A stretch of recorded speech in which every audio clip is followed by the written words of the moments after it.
Welcome to I news. Pakistan ని ఉగ్రవాద భూతం మళ్లీ వణికిస్తోంది.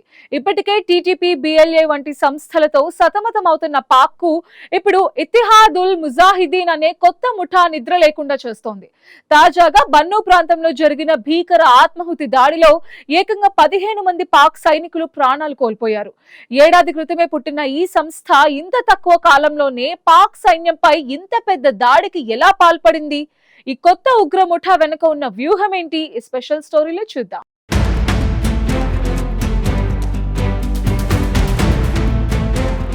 పాకిస్తాన్ పెంచి పోషించిన ఉగ్రవాదం ఇప్పుడు ఆ దేశాన్ని నిలువునా దహిస్తోంది.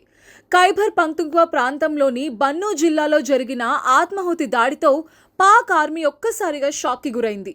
ఈ దాడికి బాధ్యత వహిస్తూ ఇతిహాదుల్ ముజాహిదీన్ అనే సరికొత్త ఉగ్రవాద సంస్థ తెరపైకి వచ్చింది.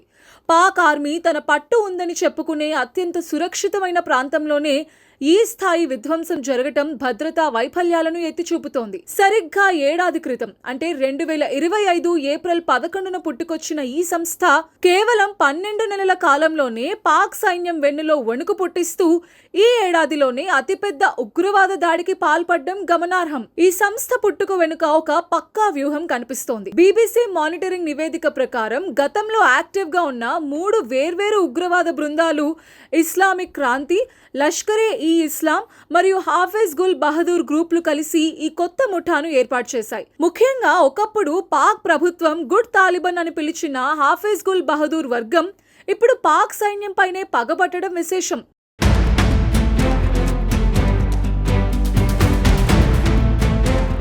పాకిస్తాన్లో కఠినమైన ఇస్లామిక్ పాలనను తీసుకురావడమే లక్ష్యంగా పెట్టుకున్న ఈ సంస్థ టీటీపీ దాడులు తగ్గుముఖం పట్టిన సమయంలో ఆ స్థానాన్ని భర్తీ చేస్తూ చెలరేగిపోతోంది. ఈ ఉగ్రవాదులందరూ ఆఫ్ఘనిస్తాన్ సరిహద్దుల్లోని ఖైబర్ పఖ్తూన్ఖ్వా ప్రాంతాన్ని తమ అడ్డాగా మార్చుకుని దాడులకు తెగబడుతున్నారు.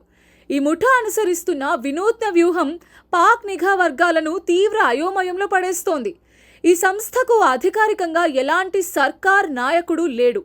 నాయకుడు ఎవరో తెలియకపోవడం వల్ల ఎవరిని టార్గెట్ చేయాలో అర్థం కాక పాక్ సైన్యం తలలు పట్టుకుంటోంది. అయితే మహ్మదుల్ హసన్ అనే వ్యక్తి ఈ సంస్థ ప్రతినిధిగా వ్యవహరిస్తూ టెలిగ్రామ్ వేదికగా పష్టో, ఉర్దూ మరియు ఇంగ్లీష్ భాషల్లో తమ ప్రచారాన్ని సాగిస్తున్నాడు.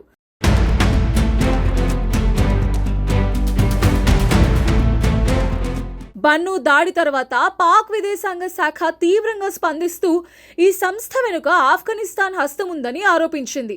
ఆఫ్ఘాన్ ప్రేరేపిత ఉగ్రవాదులే ఈ దాడులకు పాల్పడుతున్నారని మండిపడింది. ఇటీవల కాలంలో ఆఫ్ఘనిస్తాన్తో జరిగిన ఒప్పందాల వల్ల టీటీపీ దాడులు కొంత తగ్గాయి. అటు బలూచిస్తాన్లో బిఎల్ఏ కూడా కాస్త బలహీనపడింది. సరిగ్గా ఇదే సమయాన్ని ఆసరాగా చేసుకున్న ఇతిహాదుల్ ముజాహిదీన్ పాకిస్తాన్ను టార్గెట్ చేస్తూ రక్తపాతం సృష్టిస్తోంది.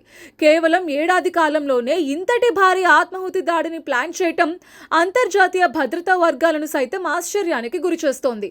బన్నూ దాడి నేపథ్యంలో ఖైబర్ పఖ్తూన్ఖ్వా సరిహద్దుల్లో ఉద్రిక్తతలు పతాక స్థాయికి చేరాయి. పాక్ సైన్యం ఇప్పుడు ఈ కొత్త ముఠాను ఎలా అరికడుతుందో చూడాలి.